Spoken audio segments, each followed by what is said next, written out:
Wrap me up.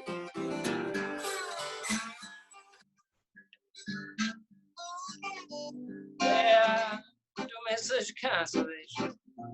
Help ease my worry, my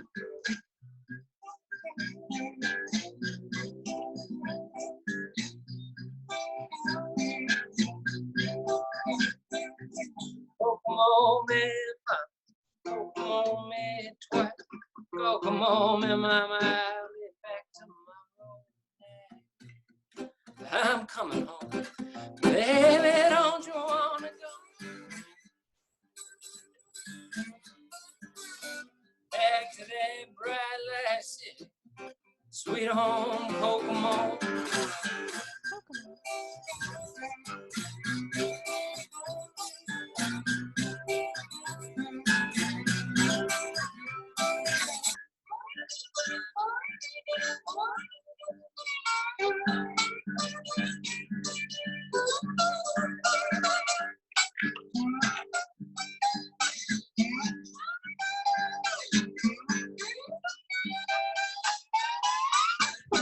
Yeah, I'm going down to the riverbed. I'm gonna sit down on that ground. Yeah, I'm going down to the riverbed. Sit down on that ground. Well, I'm gonna wait in the water. Let her wash my sins on back.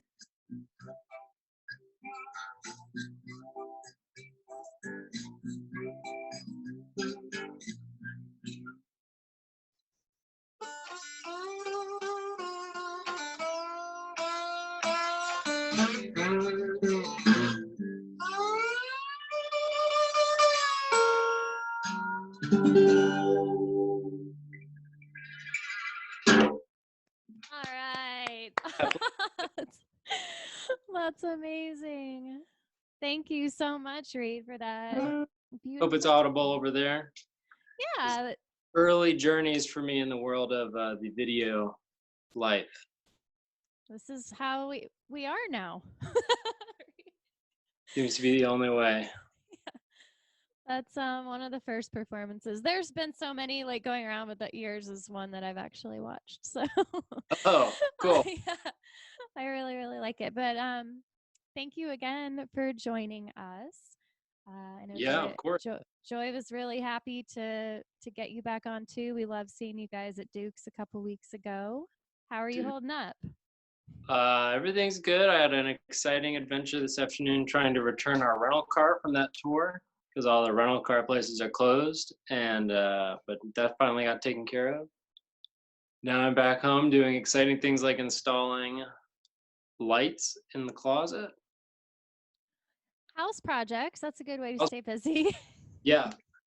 Working on getting the lawnmower to start again since that hasn't run since September. And the good news is I have a lot of time on my hands for these things. That's great. So, yeah, that's really great. So it's something I'm looking forward to. So, last that we talked to you was at Square Cat Vinyl in Fountain Square. You guys had crisscrossed back through Indianapolis for a third time. On your way to Ohio. So you guys had a big East Coast tour planned. How far did you guys get? And tell us kind of what happened with that tour. It was like I was following along. You were chugging along, and then it just ended up being packing it in, huh? Yeah, it got stranger and stranger sort of night by night. You could feel it in the atmosphere. And we finally woke up, I think it was on the Sunday where we were out and we played in Long Island on Saturday, and we were scheduled to play a bunch of New York City shows during the week. But it was very clear that was all imminently going to be canceled. So we decided to leave at about 11 that morning, Sunday morning, and by noon, all of the shows had called it. So we just drove straight back from New York to Nashville on Sunday and got back kind of as the mayhem has unfolded. And obviously we're home for a while now. So we'll see how it pans out. I'll probably have to keep getting better at using the internet, which I've always been a little Luddite about. So we'll see. Mm-hmm. That's a huge bummer.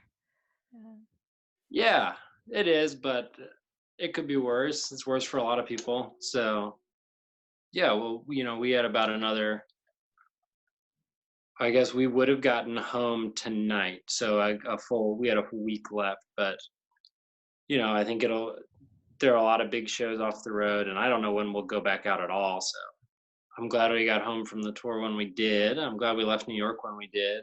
And yeah, it's going to suck for a lot of people. So Mm-hmm. not alone. Yeah, no, that is one thing. We are definitely not all alone. We do have obviously a lot of musician friends that are feeling the immediate effects of this first wave of just hashtag cancel everything.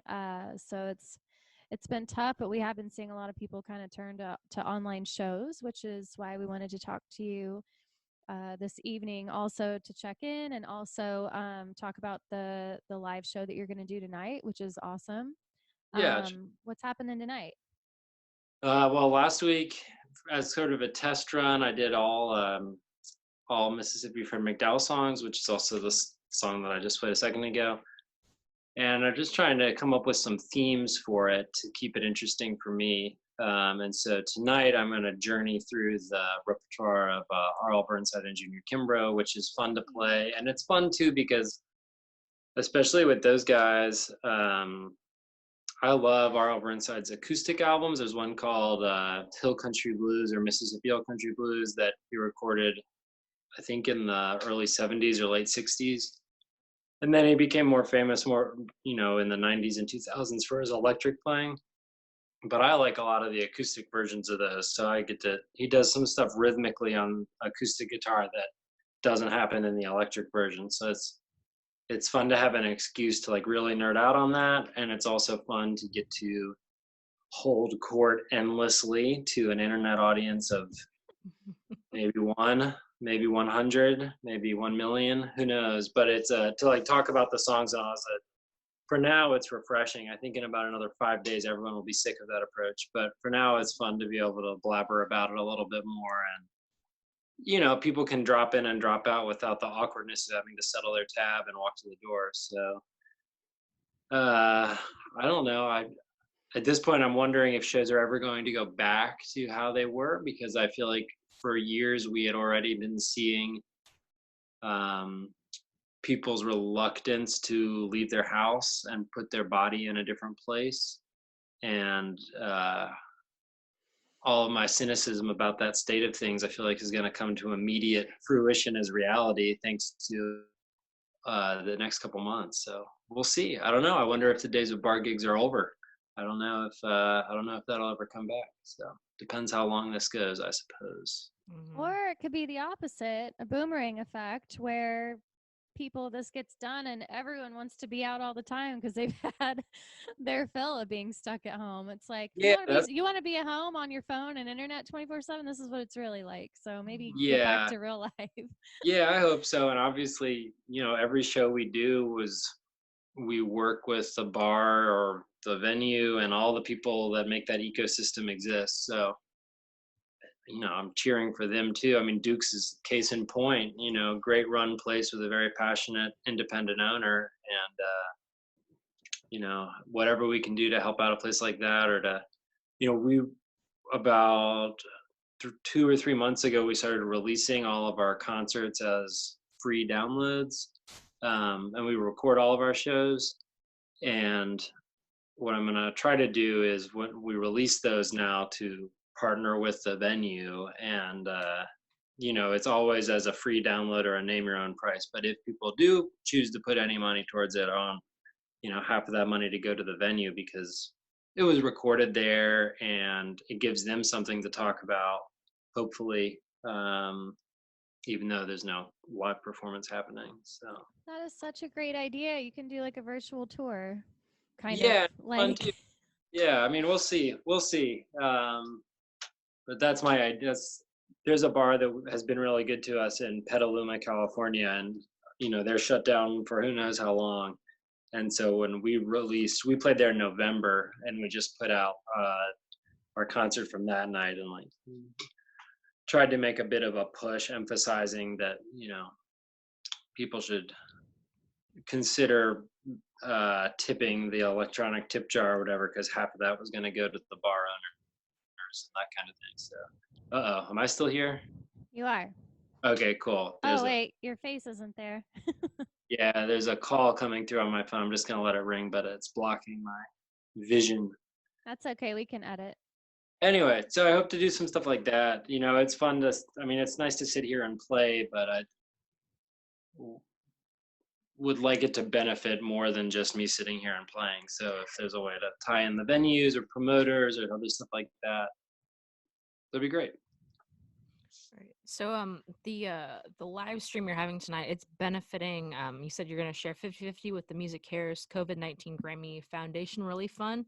So yeah, what's your connection with that fund, and why'd you choose to donate to that?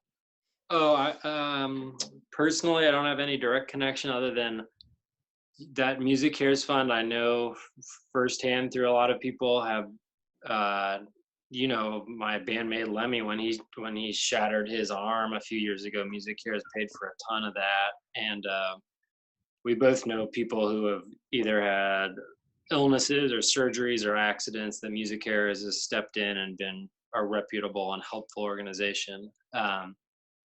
And now they have this specific COVID-19 fund where basically you send them documentation of the gigs you lost and your rent or your mortgage situation, whatever, and they send relief to, and I think someone like myself, luckily I can sit here and play songs, but sidemen, lighting guys, live front of house guys, there are so many people who make it happen that have no ability to do what I'm doing and play the same songs without a band, So it feels like, and I know that those people are especially considered for the COVID-19 relief fund that MusiCares is doing. So I'd like to shine a light on that because they have no access. Those are all the people who are going to drop out first. And personally, I think if everyone just went around touring, playing acoustic guitar by themselves, it'd get pretty boring.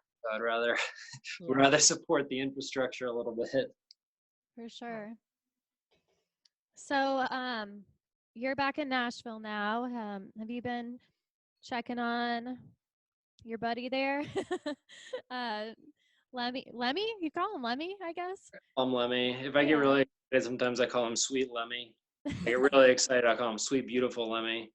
But yeah, we saw him a bunch the day or two right after we got back, and Nashville is now gone into starting at midnight tonight is going in, don't see your friends, don't see your family, look closer to the full shelter in place. So we've been texting and stuff, but I think it'll be hard, obviously. And financially is one thing. There are ways, but just mentally it's hard too, I think, for everyone to be faced with so much blank time. So, checking on people and trying, but I think it's going to be challenging for everybody, especially with no employment and no real idea what's going on. Nashville's pretty funky out there. So obviously it's a town that runs on entertainment industry and tourism. So whatever, 90% of the people I know are stuck somehow. And the food and beverage industry there. Think about hotels, rely on tourism, all of the ripple effect of all these different industries that are just wiped out right now. And really, we don't have an end date to it is, I think, the scariest part for everyone. Yeah, I think so too. So how can people watch this live stream tonight? Is it going to be on Facebook? That's a great question. I think this is pretty new for me. I'm going to keep them on both the Facebook page, which is the Read Turchi Facebook page, and the Instagram, which is also just me. And I do those simultaneously, which is a little confusing.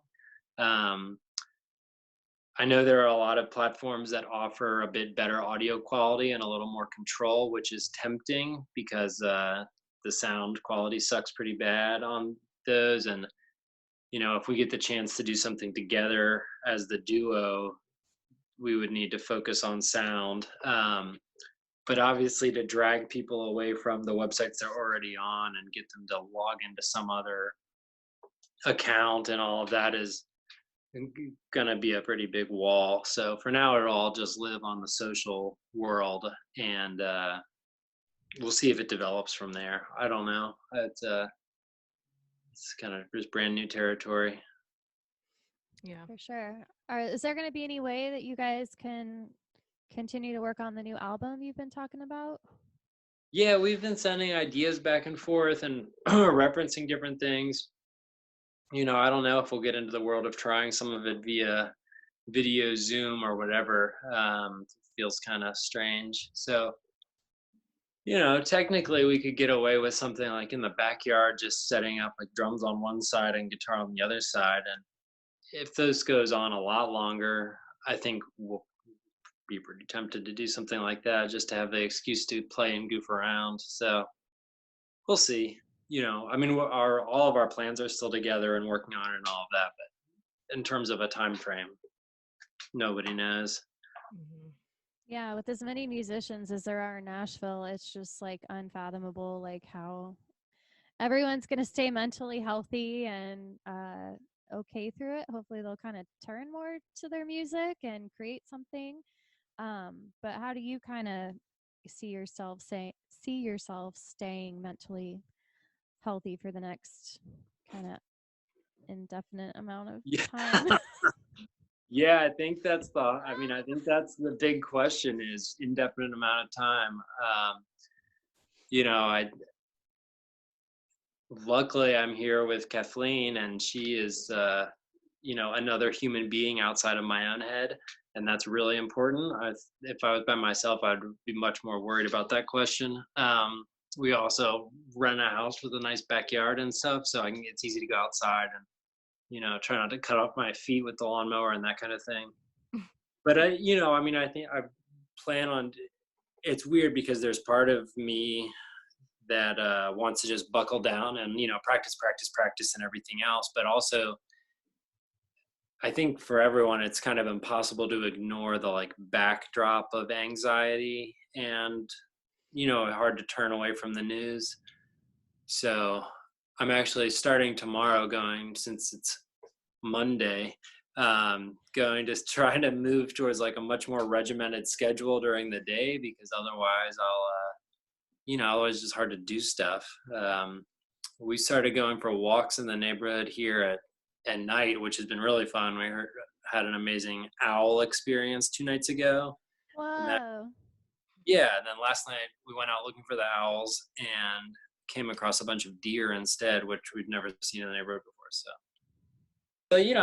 hopefully we'll get to do some new cool stuff. But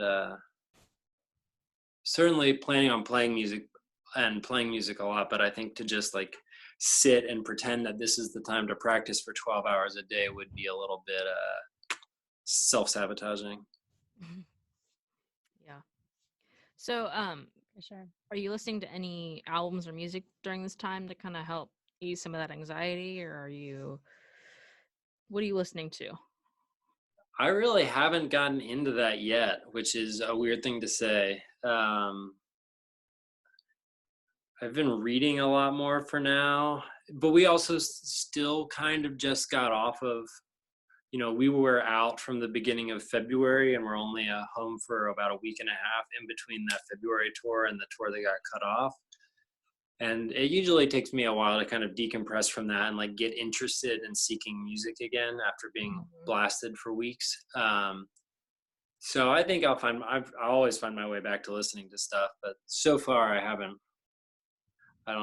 turned to that so much. I've started to check out some more of, the people I know personally on various live streams things to take notes, but also just to kind of check on folks. And so sort of dip my toe into some of those performances. But I don't know. I kind of want to resist the temptation to like buckle down and go insular and like listen to an album in the dark, Right. That's kind of what I'm afraid of putting myself in. I would much rather like stay outside, hang out with the birds, mow the lawn, look at a tree stump. I want to stay out. I was going to say, for a blues musician right now, I mean, there's no better time to be playing the blues. Yeah. Very fitting, for sure. Yeah. But we want to make sure you're okay. Yeah, but it's, blues music is a social music, and I think people forget that.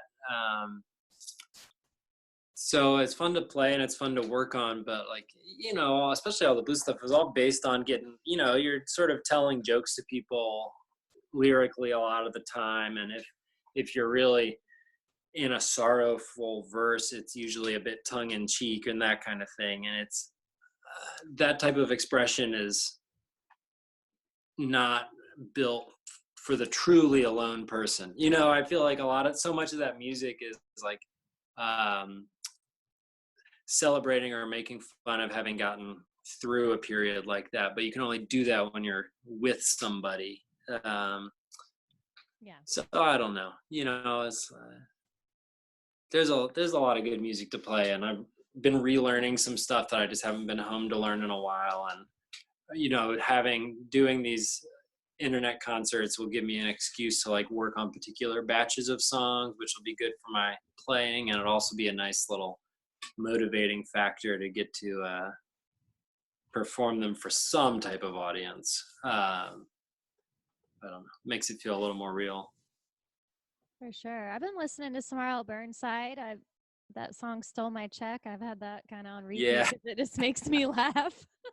Yeah, exactly. Things that like are cheering me up, like memes and comedies and stuff like that, I guess. But yeah, we've been busy. The other thing I wanted to say in the midst of all of this is congratulations. I saw that you had posted you were accepted into the Warren Wilson MFA program for poetry. Oh yeah. That's Yeah, awesome. Yeah, because I need one more fucking thing to sit and quietly work on in my life. So, no, I'm looking forward to that. Something I want to work on.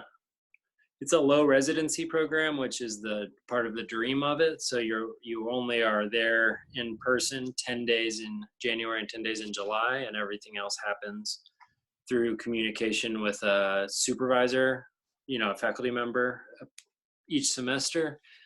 So it's perfect for, what my life has been and hopefully will continue to be with, a lot of touring and a lot of time to work on stuff. I do like poetry and I'm excited to work on poetry, but I'm really excited just to work with words more. It's a program that really prides itself in paying attention to craft and how things work. In that sense, it's not trying to like build people for book deals or get people movie options and that kind of like professional writing. And so just anytime you get that chance to like really work with someone in earnest about any type of craft, it spills over into every other type of craft you work, so like obviously it'll affect my lyrical work a lot. But just in terms of how you think about studying, how you think about developing your skills, how you think about bringing in new influences and learning from work that you like, or criticizing, even criticizing work that you love, and all of those lessons are so important that I'm excited. It'll add a lot. It's something I don't like about the music world is how much ego is wrapped up into the celebrity side of it. And I don't know of any sort of equivalent musical education body that like focuses on that sort of attention to what you're doing. It might be out there in some ways, but that Warren Wilson program is pretty unique. And so, yeah, I'll get to learn a lot. And since the music is obviously so damn profitable, maybe I'll just get a Grammy for liner notes, forget the music, give up on the recording part and just, put out albums full of silence with really nice poetic liner notes. Beautiful. Hey, we love whatever you're going to put out. But so luckily that is not happening till January, right? So yeah. And yeah. So there's plenty of time, and whatever happens, that program will continue in some form, even if it's, so there's no fear about any of that. That'll be neat. That's awesome. Do you have any tips for any of your musician friends out there on how to get through this? No, I think it'll be different for everyone. I think it'll, at least for me, I know that I want to stay out of my head a good amount of time instead of just collapsing inwards. But I do help to like work on some material and learn some stuff that's outside of things directly applicable to the show we put on. Because usually I have a very long list of things I want to work on, and then I only end up working on the things that are most directly relevant to the show or most directly relevant to what the duo's doing. And since that pressure is not on right now, there's some like classical guitar pieces I'd like to learn. There's some other things like that are like, it's not so stressful to work on the duo type material, but it's just be relaxing to work on some other things and then circle back and not. So, if you're a musician stuck at home, you got a lot of time, and there are other elements of your craft you could probably work on, but then I think it's also totally acceptable to not squeeze yourself for every drop of productivity at this point, but just to enjoy disengaging for a while. I really worry for the mentality of folks who, need something to do every minute, and who in this situation are just going to kind of run themselves into the ground by trying to pack every minute of their time with activity or some type of improvement. It's like, this could be months. Take it easy, learn how to make a really good grilled cheese. I don't know, do something else. Go outside. So that sounds, yeah, I mean, it's interesting. Everyone's forced to slow down, and it'll be interesting, and hopefully, some positive things will come out of it, and people will maybe discover some new things about themselves and what they're doing, and new interests, and able to still kind of keep up that creativity that we all kind of need to thrive. So people always say that a lot of creativity comes out of boredom. So I think giving yourself now that you have so much of it, giving yourself the time and space to be bored and not just doing something I'm guilty of, but like, checking the news in a frenzy as if it even matters at this point, or, demanding so much of yourself. It's like, no, what if you just, take some time and see where that goes. So we'll see. Ask me in a month, I might have a very different outlook on it. We're talking about doing a Where Are They Now series, following up with that might be dark. I'm just imagining what your hair is going to look like in a couple of weeks. Yeah, there's your beard. Holy smoke. Yeah, I'm wondering if the part-time gigging musician, part-time bartender population of Nashville is just going to plummet.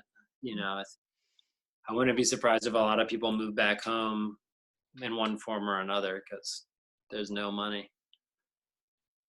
Yeah, it remains to be seen, and it's a very, very sobering, scary situation, but definitely keeping an eye on what's happening in Nashville, talking to my friends down there. And yeah, just hoping that everybody can weather this and come out stronger and a better musician, maybe because you practiced some while you were locked in your house. So we appreciate talking to you and catching up. We have a limited amount of time on this free account. We're really cutting costs around indie propaganda.